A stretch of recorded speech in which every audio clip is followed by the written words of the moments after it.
Your Humanities Half Hour is brought to you by the Northern Marianas Humanities Council.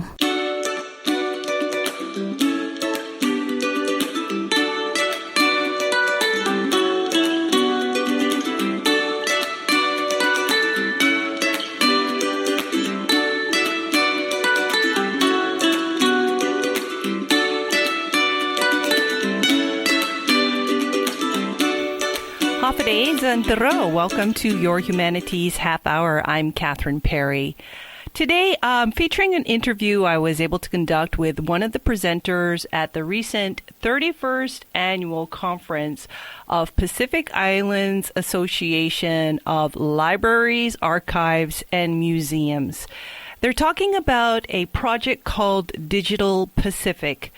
Recorded out of the studio. Here's my conversation with Taputukura Raea. She's an engagement manager, and Ulu Afaese, content analyst with the project Digital Pasifik. Well, thank you everyone, and kia ora. So my name is Taputukura Raea, and I'm the engagement manager for the Digital Pasifik project. And so what this is a website where our Pacific people can connect with their treasures, taonga and collections that they may not know exists in museums, libraries, galleries and archives around the world. So what we try and do is make these items accessible for them to see. My name is Ulu Afaese and I'm the content analyst, so I deal with the data harvesting aspect, so virtually creating a bridge for those content partners and their items to be on the website. So this amazing website is at www.digitalpasifik. So Pacific is spelled PASIFIK.org. So we're chosen to use the Tokpasin way of spelling Pacific. So the inspiration and the idea of it came from a website that we've got in New Zealand called Digital NZ. So this is a website similar to ours where you can access New Zealand's history from different websites and organisations. So the idea came from Department of Foreign Affairs and Trade. They had seen how this platform from New Zealand was a great resource, and they wanted something similar for the Pacific and for Pacific people to access. And so this website, we first started the website and building it in January 2020. And in March 2020, we were hoping to have a workshop where we are going to invite Pacific people and people in the same industry to come and help design this website with us in a co-design way.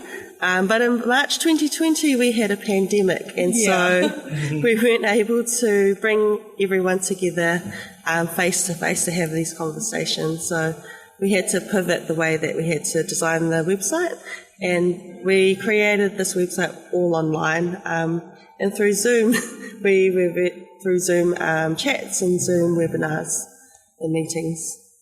So we're going to delve a little bit more later on into what exactly the website contains, but I think this is a great place to mention that you're really looking for people like our listeners to contribute to what you have there, share their pictures, their content, comment on pictures.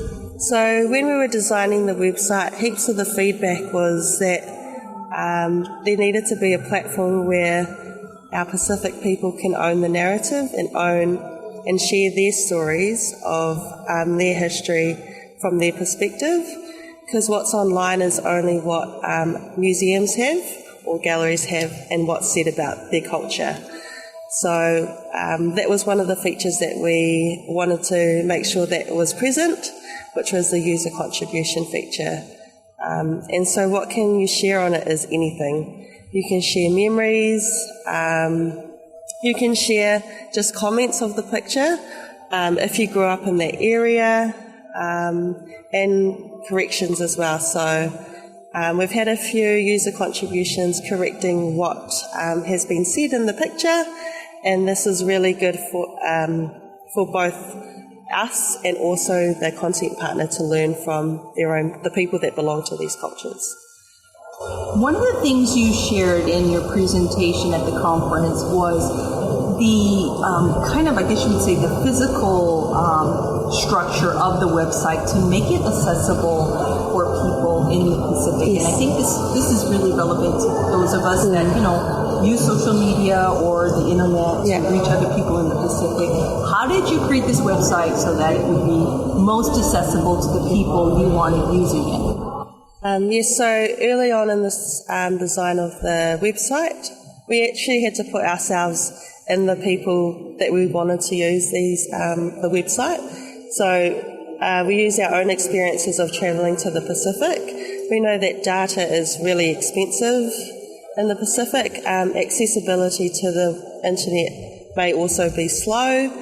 And we know that when we're going to the Pacific, most people use mobile phones to access information. So those were the first things that we wanted to ensure our website works. So we made sure that it works on low bandwidth, so 2G and 3G networks. We designed it for mobile first, and each page is under a megabyte. So we don't want people using our website and all of their data being used up because it's really expensive. So we wanted to ensure that it's accessible for the people that we made it for. What do you think is the biggest impact you've seen in the last 2 years of having this website and this information now available? I think one thing that sticks out to mind is I think a positive reception from content partners. Yeah, I think they themselves throughout the process, and I must add a positive process where the relationship is reciprocal between us and the content partners, is that they really are excited to have another platform where their items could be visible and accessible. And it's not just the big guns like the institutions like the Smithsonian, etc., but more just the Pacific-based content partners as well. So yeah, I think that's one huge thing that sticks out to mind in terms of a positive impact in the Pacific with this website. Yeah. Can you tell us a little bit more about what types of content the website has? I can just imagine some of our local musicians, for example, wanting to upload their music. Is that something that you welcome? Well, yeah, I think anything that's... Yeah, that's right. So we have... your music point reminds me of a content partner called Lolongo Niue, which is a content partner, a Niuean content partner. And they have basically like YouTube videos of like Niuean songs, traditional and contemporary songs. And they're basically like a karaoke kind of, I guess it's a way to get people to revitalize the language, I guess, especially in Niue's case. So yeah, I think we have multiple content partners that use things like YouTube. And I think we have a podcast here as well called Memoirs Pacifica. So yeah, like we have a lot of audio, video, images.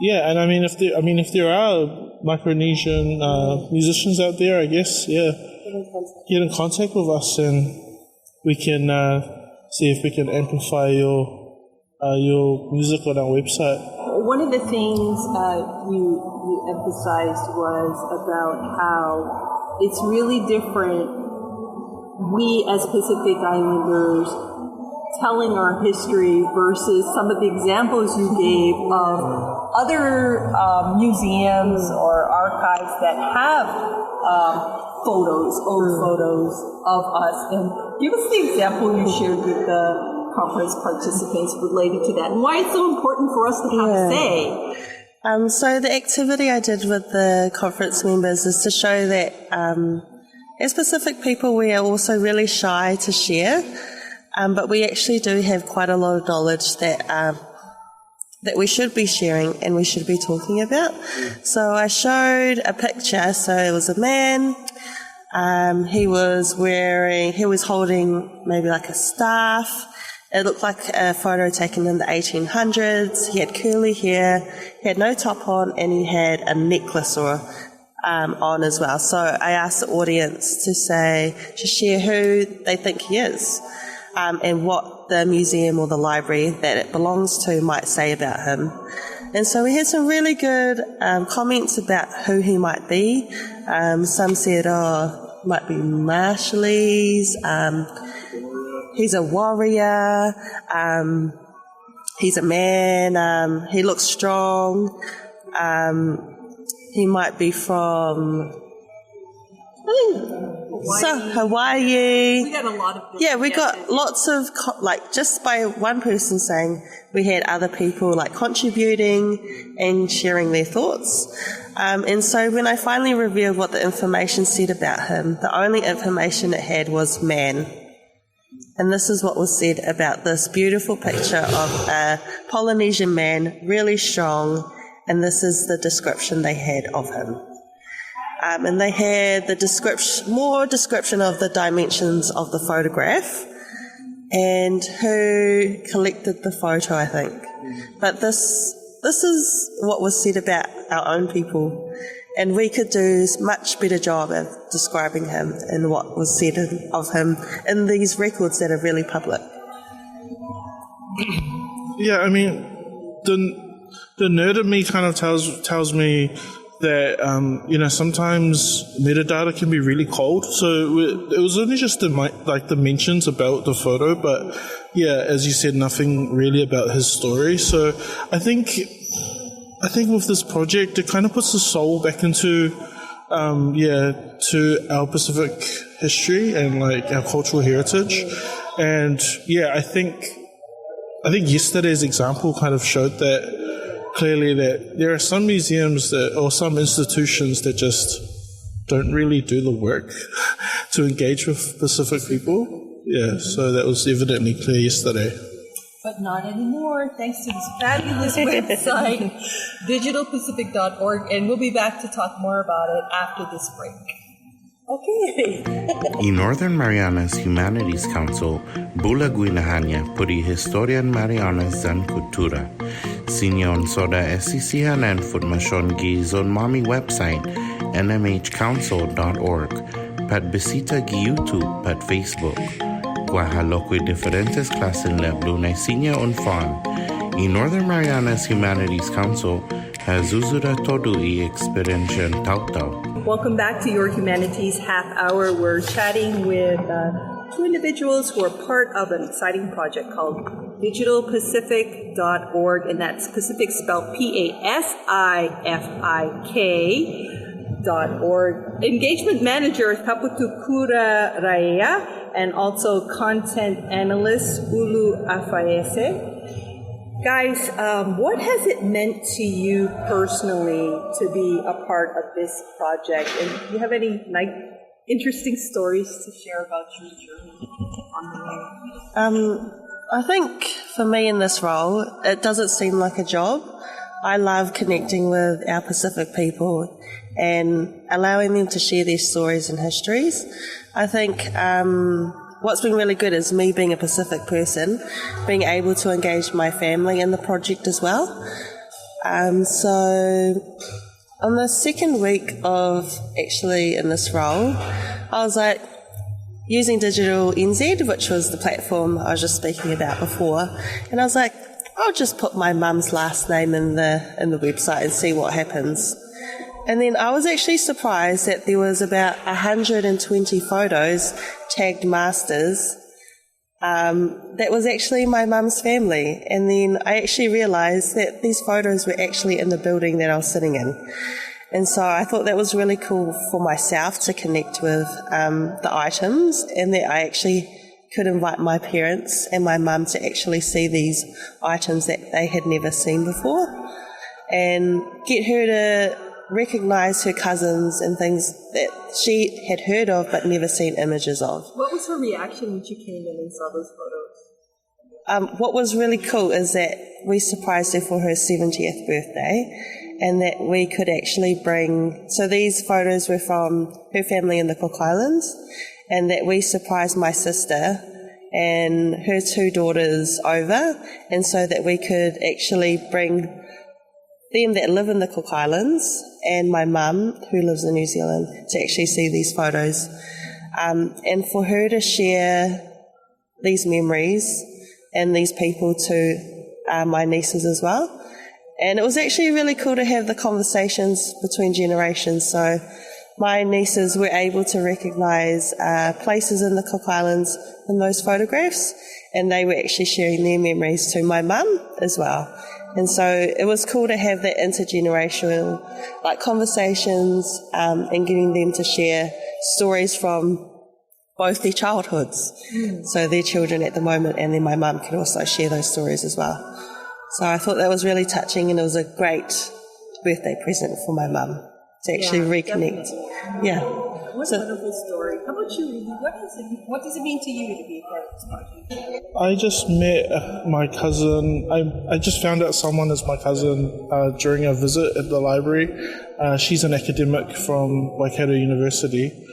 Her name's Wanda Ellen Iramia, and she told me 2 weeks before this trip that we have a family connection to Saipan. So we are connected to a few chiefs who were exiled by Germans in 1910. Oh, yes. Okay. Yeah, so that was really interesting. But I think I don't think I would have met her if it hadn't been for that project. And I also think from a professional point of view, I think in New Zealand especially, Pacific-focused jobs in this industry are really few and far between.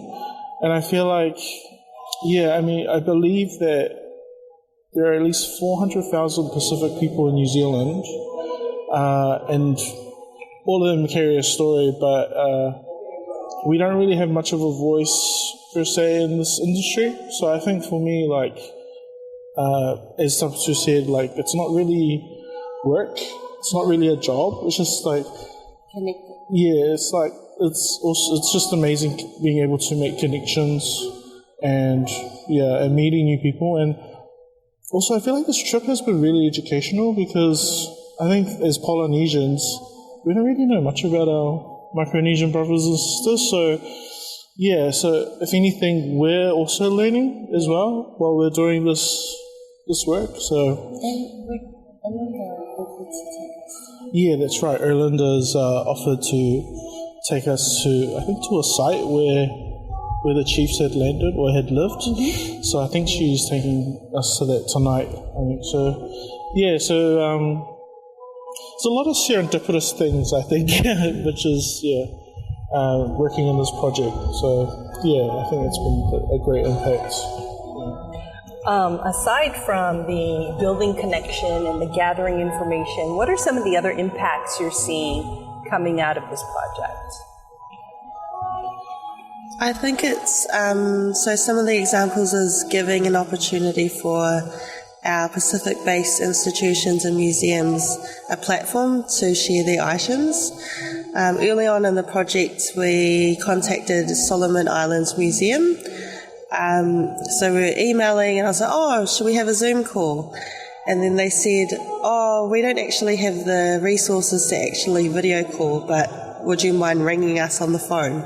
Like a phone, and the dial the number kind of thing. Yeah. Okay. And so that was really, it kind of put us back, we may be so far ahead in New Zealand, but we're leaving our brothers and sisters in the Pacific behind. And so they said, we'd love to be a part of the project, but we don't actually have any items digitised. We're like, okay, that's okay, but we will, if you need anything, we will help you so that you can be a part of the project. And I think it was a year exactly, they emailed us and said, hey, can we still be a part of the project? And we're like, of course you can. She was like, we just had one of our volunteers digitise some of our video records, and it's available on YouTube now. So they had created a YouTube channel And since they had created a YouTube channel, their information and their records was accessible, and so that's how we could work with them and showcase their items on our website. So, like, for a volunteer to be able to come in and do that work, that's a lot of a commitment, like, for them to do that and to try and be a part of our platform, because they know it's important to have their culture displayed on a site where their own people can access it. So I think that was probably one of our biggest wins, to have them be a part of it, the project. Oh, one of the other things you mentioned you do to kind of give people access to the resources you have are these online, I don't know if you want to call it a lecture or a tour. Describe for us how this works and what the response is. Yeah, so during the pandemic, people couldn't access some of the records that we had in the library. And this is in a physical place. You also have stuff in a physical place. Yes. Okay. So we have so many Pacific collections in our library, but many of our Pacific people don't know that we actually hold them and it's accessible to them. And so what we wanted to do is to create a way that they can actually access these items. And so we have been setting up Zoom webinars where anyone can register, it's free, and we also stream it live on Facebook. We usually do this during our Pacific Language Weeks in New Zealand. And so what we do is select some of these interesting items that haven't been digitised and you can only access if you come into the library in person to see it. And so we have just got a cell phone and some Wi-Fi and go live on Facebook. With an expert there to kind of talk about it. And so sometimes we have to pivot it where we choose digital items on our website, and we have an expert join in on Zoom as well. And it's just what we say in Māori terms, like a kōrero, a conversation. Because you get a lot of questions and comments from the people who watch, correct? And so it's just a way that we are trying to connect with our audience and showing them that these items exist. Mm-hmm. We get lots of questions and engagement on some corrections, that's what we want. And what's really cool is that we get quite a lot of museum and archivists and people from these organisations join in because they actually want to learn about the collections that we hold. So everyone's learning, and we try and make it real casual, and we just show items that we might think will be interesting for our audience. Well, all of this must, we know, take a lot of time, which must take a lot of money. Is there anybody you want to thank or acknowledge as part of your efforts? I think first and foremost, I have to acknowledge the Department of Foreign Affairs and Trade Australia, who funded the project. It's important to. I think it's important to also give a shout out to Fiona Fieldsen and Mark Crookston as well, who had put in the application for that contestable fund. They had the vision. And also I think for me personally, I think I would. It's hard to name everybody. Well, Like, you don't want to leave anybody out. No, definitely, That would be a whole nother show. Our co-design team have been amazing. Okay. I think also working with co-design have been great because I think they've been really honest, with the process, and I think that's a good thing. Really collaborative. We want to get it right. Yeah, that's right. And we don't shut anyone out or anything. It's very welcoming, and we welcome all opinions to it. And I think it leads to building a great site. We'd also like to thank our manager, Tim Kong, for allowing us to come on this amazing adventure and all the way here to Saipan. he wasn't able to come. I'd also like to thank Piala for the invitation to attend the conference, and also the amazing staff for making our stay so welcoming. Thank you. I want to give you both an opportunity for any final thoughts before we go. Final thoughts, I think mentioning about how, I think the era of reclaiming or re-indigenizing, or even some would like to call decolonization, I think that era is really thriving. I think there's a new generation that really want to learn about their culture and explore their culture, and I hope people can use this as a tool to gain that knowledge and to share that knowledge as well. I think that's my final thoughts. But quickly, I just want to thank my colleague Tim Hanna, who helped me a lot with this work. But also my parents for taking me to the library every weekend. So that's me. That's sweet. I think for me, I know in many of our languages and our cultures, we need to revitalise it. And we need to ask our elders and the people that do have the knowledge before they pass away. So try and have these conversations, reignite the passion for your culture, and be proud of who you are. Yeah. Guys, thank you both so much for your time today, and most especially not just your hard work, but your heart work. Cheers. Thank you. We've been chatting today with Engagement Manager Taputukura Raea and Content Analyst Ulu Afaese. They are with the project digitalpacific.org if you'd like to jump on and either learn something or contribute something. And again, that's connect with us. Or talk to them, yes. And again, that's Digital Pacific, and Pacific is spelled PASIFIK.org. This has been your Humanities Half Hour. I'm Catherine Perry.